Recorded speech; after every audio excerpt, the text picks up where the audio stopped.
I lived with my uncle, then I got caught up in some bad things with my cousin, and I got sent there to Hope Tree by the Covington DSS.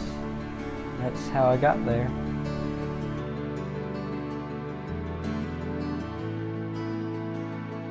Calvin sat in my 7th period class in the front row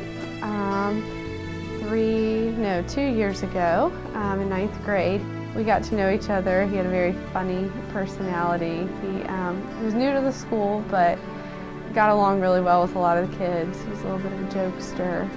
And so it was kind of making us laugh every day. Kids would say that they were sad when Calvin wasn't there because the class just wasn't as fun. My husband, Patrick, grew up, his parents were foster parents, so he grew up having foster brothers and sisters around. For most of his life, he can remember when he was little, like praying for them even after they had moved on to another home or whatever.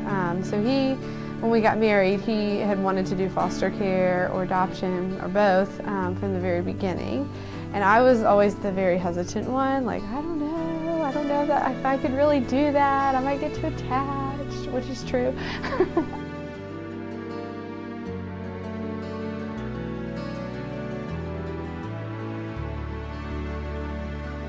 But Patrick and I went home kind of thinking about it, like, well, what if we did that? What if we were Calvin's foster parents? And when it was a child that I knew and loved already, loved him being one of my students, it was a little bit easier.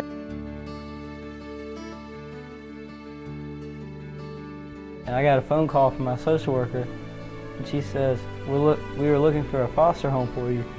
And we found someone that's close to New You. I was like, really?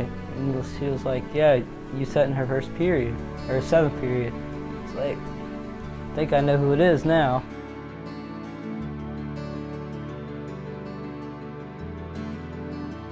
The more I got to know him, the more I just thought, this kid could really do some cool things if he had the opportunities and the things available to him. So my heart for him just grew in, in getting to know him that way.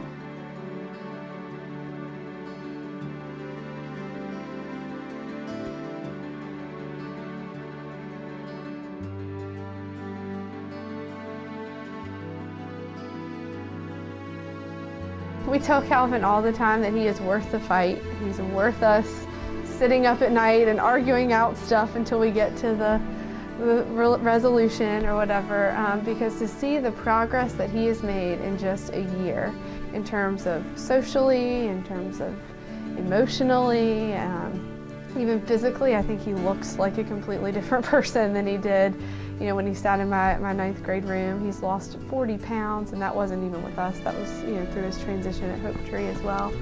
To see the progress is very rewarding.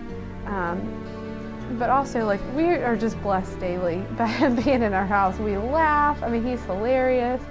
To watch him and my husband have the father-son relationship has been priceless. Calvin truly wants a family, and it's been neat to be that for him and to get to see him just thrive. I can do a lot more. I do a lot more sports. Back home I didn't do much. I can have friends over. I mean, I can just be an average teenager. We have had great support through Hope Tree, through the social worker and through counseling for the transition. And so if it were just us by ourselves doing it, we wouldn't have been able to do it. But with the support and getting to see the progress, that just is motivating to want to keep doing it.